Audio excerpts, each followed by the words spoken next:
Dahulu kala, di sebuah desa kecil yang dikelilingi hutan dan sawah nan hijau, tinggallah seorang gadis baik hati bernama Bawang Putih bersama ayah dan ibunya. Mereka hidup sederhana, dengan penuh cinta dan kebahagiaan.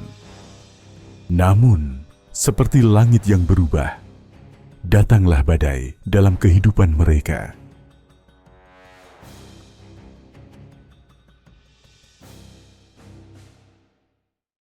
Suatu pagi di sebuah desa, sinar matahari yang lembut menyeruak melalui pepohonan pisang.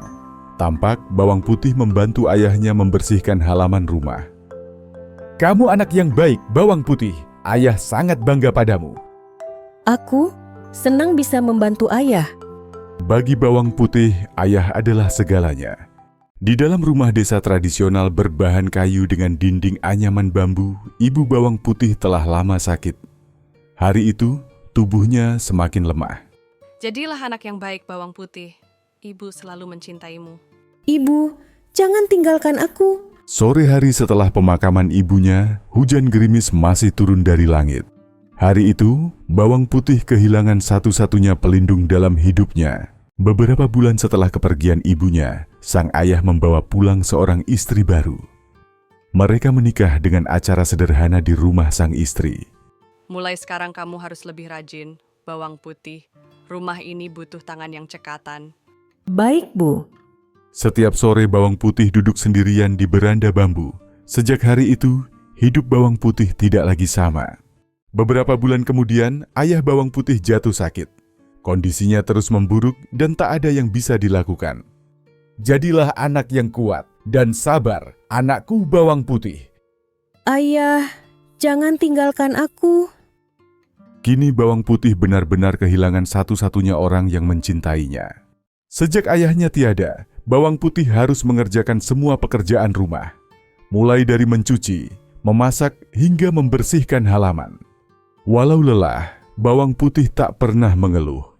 Ia selalu melaksanakan tugasnya dengan sabar dan tekun. Hari demi hari berlalu. Hidup Bawang Putih dipenuhi kerja keras, namun ia tetap tegar menghadapi semuanya. Bawang merah mendekati dan berbicara dengan Bawang Putih dengan sombong, sambil melipat tangan. Lihat dirimu, seperti pembantu saja. Hahaha, bau sekali. Kau mencuci atau mencemari baju sih? Tak hanya bekerja keras, Bawang Putih juga harus menelan hinaan dan ejekan setiap hari. Pagi itu, Bawang Putih mencuci pakaian di sungai. Tanpa sadar, sehelai kain batik milik ibu tirinya hanyut terbawa arus. Aduh, kainnya hanyut. Bawang Putih berlari tanpa alas kaki di sepanjang tepi sungai yang berbatu, mencoba menangkap kain batik yang hanyut mengapung. Dengan hati cemas, Bawang Putih menyusuri aliran sungai, berharap bisa menemukan kembali kain yang hanyut.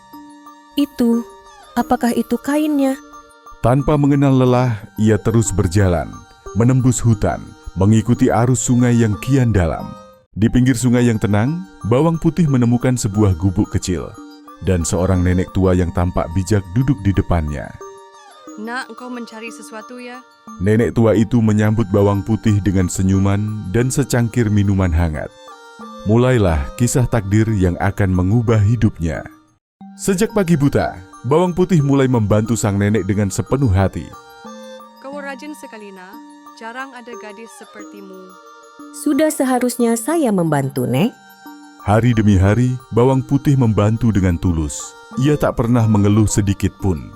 Sebagai rasa terima kasih, sang nenek memberikan 2 pilihan keranjang kepada Bawang Putih. Kalau boleh, saya pilih yang kecil saja, Nek. Dengan hati tulus, Bawang Putih memilih keranjang yang sederhana, tanpa tahu bahwa hadiah besar menantinya. Sesampainya di rumah, Bawang Putih membuka keranjang kecil itu dengan hati penuh syukur. Bawang Putih, apa ini? Itu dari mana kau dapatkan? Keranjang kecil itu ternyata penuh keajaiban. Namun bukan hanya harta yang muncul, tapi juga rasa iri yang mulai tumbuh. Kenapa cuma dia yang dapat? Aku juga mau, Bu. Kalau dia bisa, kamu juga pasti bisa dapat yang lebih bawang merah. Rasa iri berubah menjadi rencana. Mereka pun berniat melakukan hal yang sama, namun dengan niat yang berbeda. Dengan hati penuh iri dan niat yang licik, bawang merah pun mengikuti jejak bawang putih.